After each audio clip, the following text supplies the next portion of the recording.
epsilon, que é 7 vezes epsilon sobre 7. Ou seja, quanto é que dá isso aqui?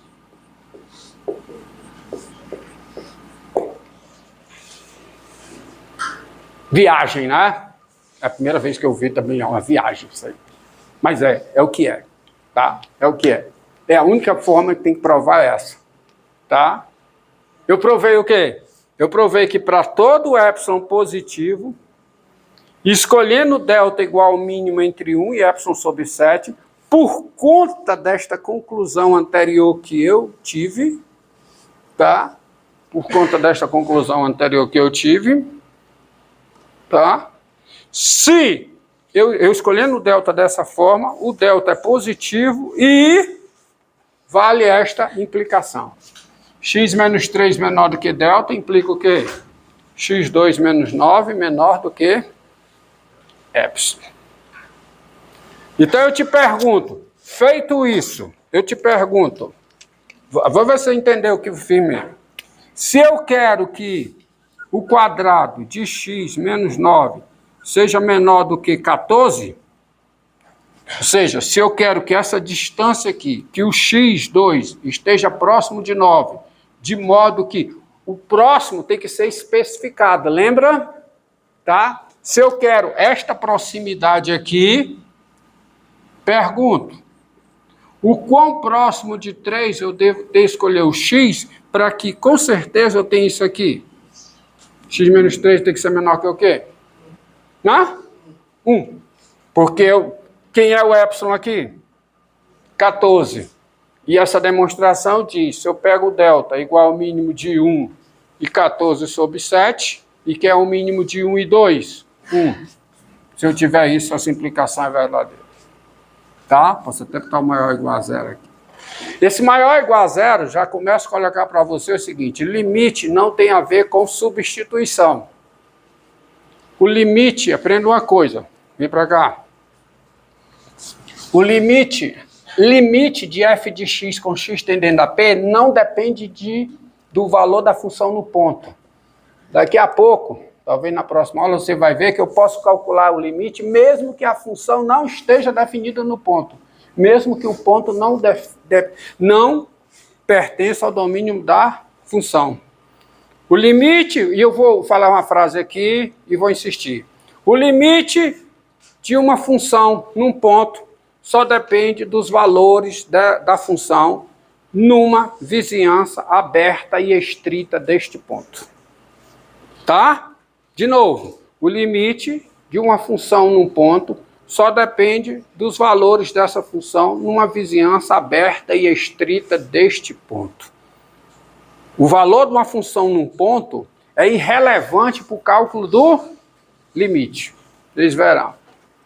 Se eu quiser que essa distância aqui, x ao quadrado menos 9, seja menor do que 1 sobre 20, então eu tenho que escolher o x próximo de 3, a que distância? Para eu ter essa implicação verdadeira. Hã? Quanto? Quem é o epsilon? Quem é o epsilon? 1 sobre 20. Qual é o mínimo de 1 e 1 sobre 20 dividido por 7? 1 sobre 20 dividido por 7, que é 1 sobre 140. Vai entender? Por quê? Porque está provado. Eu provei aqui para vocês. Está provado. Pronto. Isso aqui só para você entender. Isto diz, silêncio, isto diz que o quê? O que é que isto diz? Isso que eu fiz. Isto diz que o quê? Não, isto diz que, ó, como é que eu escrevo a frase, como é? 9 é limite de quem? De x2 com x, o quê? Tendendo a 3.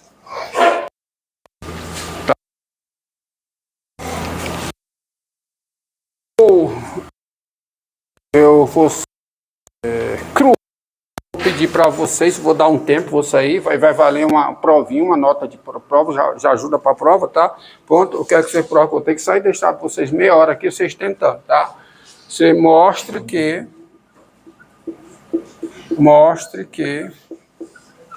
tá? É limite de x2 mais 1 sobre x2 mais 4 com x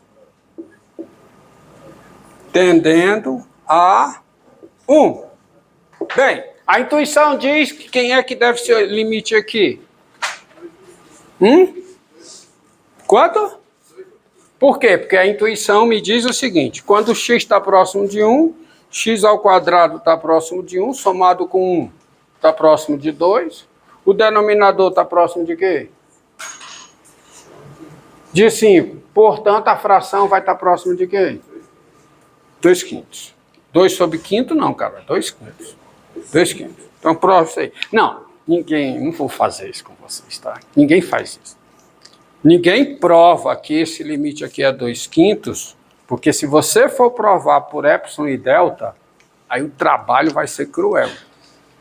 Tá? O trabalho vai ser cruel. Eu vou provar isso por outra forma. Porque você tem as chamadas propriedades operatórias do limite, que são proposições decorrentes desta definição que vão facilitar a demonstração do limite, ou seja, vão facilitar você mostrar que a sua intuição está correta. Entendido? Tá? As propriedades operatórias, elas vão servir para isso, para mostrar que a sua intuição está correta. E a primeira proposição decorrente dessa definição é a seguinte. Vocês observaram aqui que quando eu escrevo 9 é limite, aqui, olha aqui, 1 é limite, esse tem acento, né? Esqueci, 1 é limite, aqui, dizemos que L é limite, e eu não uso artigo definido,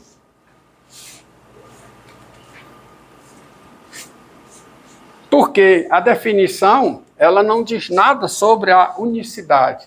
Ela diz, ó, L é limite de f de x com x tendendo a p, quando para cada f maior do que zero, existe delta maior que zero, tá, que isso aqui aconteça. Mas isso aqui poderia acontecer com L1 e com L2, L1 diferente do L2. A definição não diz nada sobre isso. Aí a primeira proposição é a unicidade do limite. Que eu não vou demonstrar, tá? Só vou enunciar aqui, mas isso é fundamental. Proposição.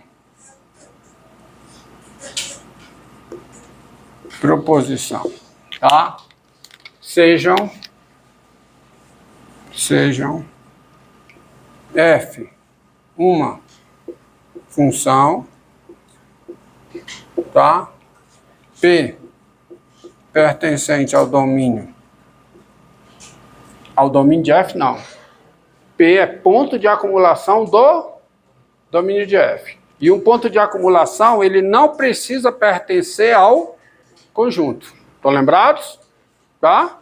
P, isso aqui não é dizer que P pertence ao domínio de f, é que P é ponto de acumulação. Afinal, o que é, se x é conjunto, o que é x'? O que é? O conjunto dos pontos de acumulação de x. Então,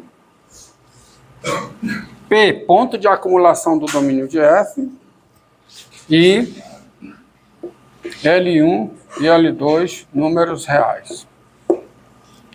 Proposição diz o seguinte, se L1 e L2 são limites de f de x com x tendendo a p, então L1 é igual a L2. E o pessoal que é do bacharel em matemática, olhe lá. É fundamental, por isso que na definição de limite, o P tem que ser ponto de acumulação.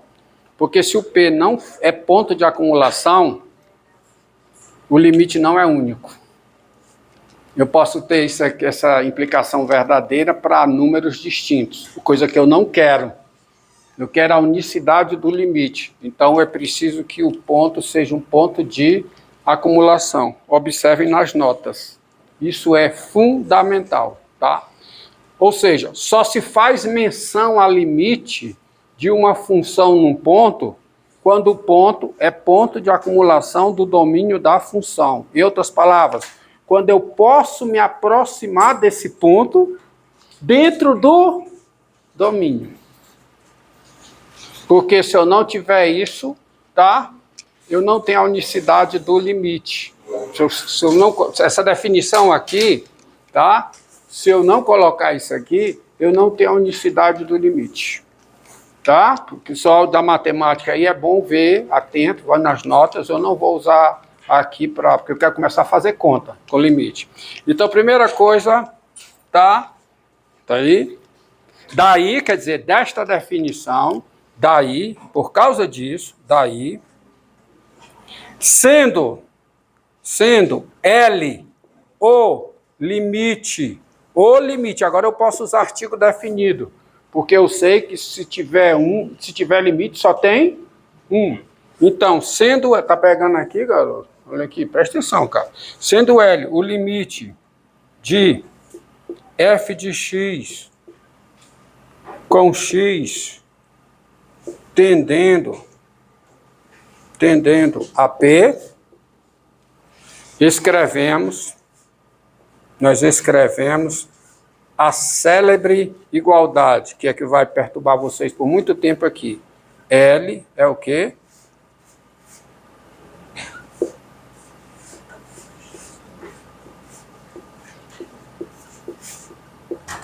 Agora sim, faz sentido a igualdade. Tá? L é o limite de f de x com x tendendo a P. Isso por causa, eu posso usar artigo definido agora, porque eu sei da unicidade do limite. Tá? Então, diante do que foi feito,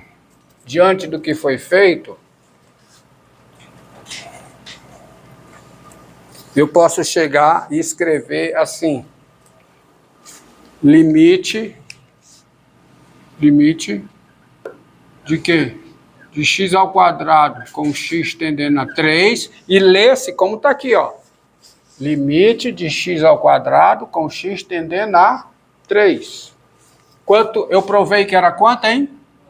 9. Qual foi o outro limite que eu provei usando a definição? Hã? Limite de quem? 2x. Limite de 2x menos 3 com x tendendo a quanto? Hã? E eu provei que era quanto? 1. Tá? Tá bom? Aí vamos começar com as propriedades operatórias. Primeiro, proposição.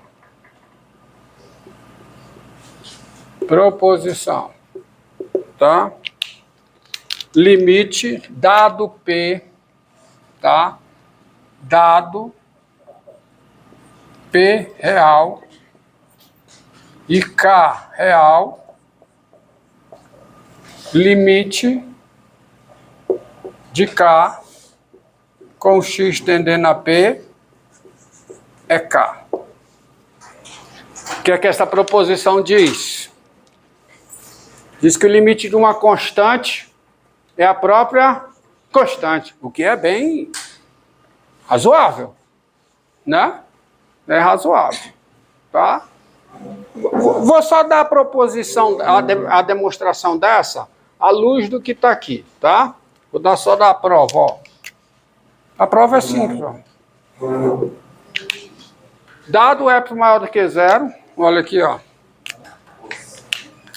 Dado e maior do que 0, dados, né? Aqui, dados, P real e real. Olha como a prova é simples, ó. Para você não achar. Quando é simples, quando as expressões são simples, a prova é simples. dado epsilon maior do que zero, silêncio, escolhendo delta igual a quê? Igual a 1, por exemplo, tem-se delta positivo e vale a seguinte implicação: x menos p maior do que zero, menor do que delta, implica... Quem é a função aqui? Quem é o f de x? Quem é? K. F de x menos. Quem é o L? K.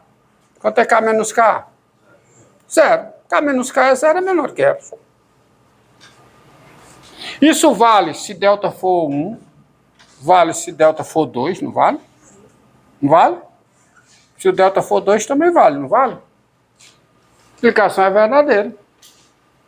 Não é não? Isso aqui é verdadeiro? Claro que é verdadeiro. Tá? Na publicidade do limite, o senhor fala que a função inteira só tem um limite, ou só quando x tende a p, ela tem um limite? Tem um limite no P. Mudou o P, não necessariamente é o mesmo limite. Ok?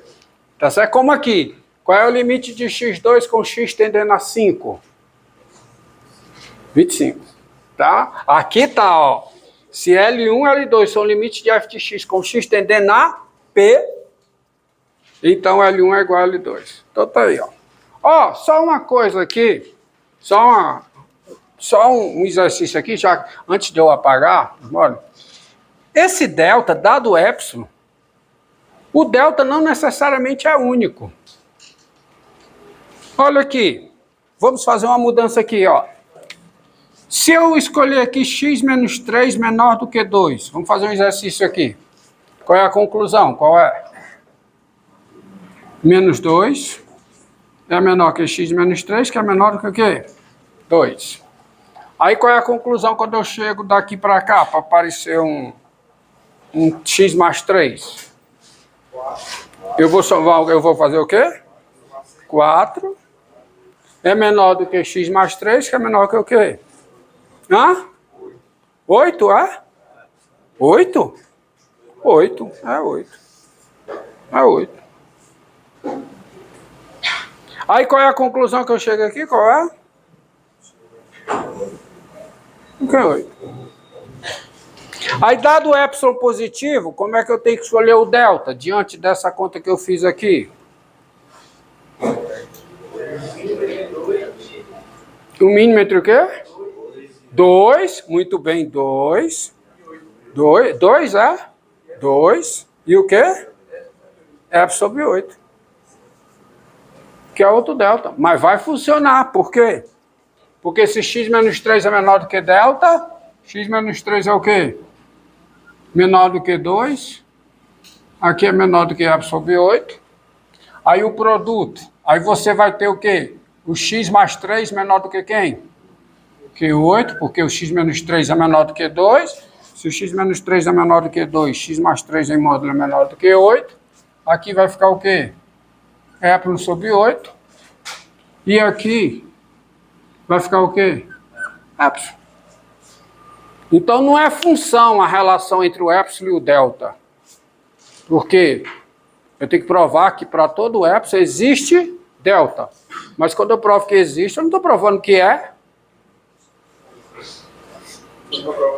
Eu não estou provando que é único. Estou provando que existe. Tá? Como aqui, ó. Para esta implicação ser verdadeira, pode pegar delta igual a 2, delta igual a 3. Se eu encontrar o delta, morreu. Entendido? Entendido? A outra proposição.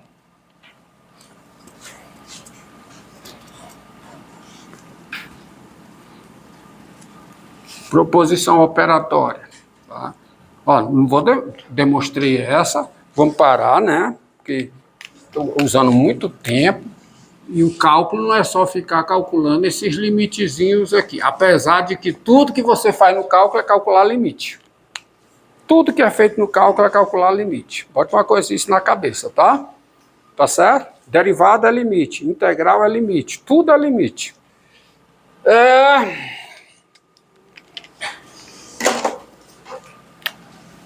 Dado P real,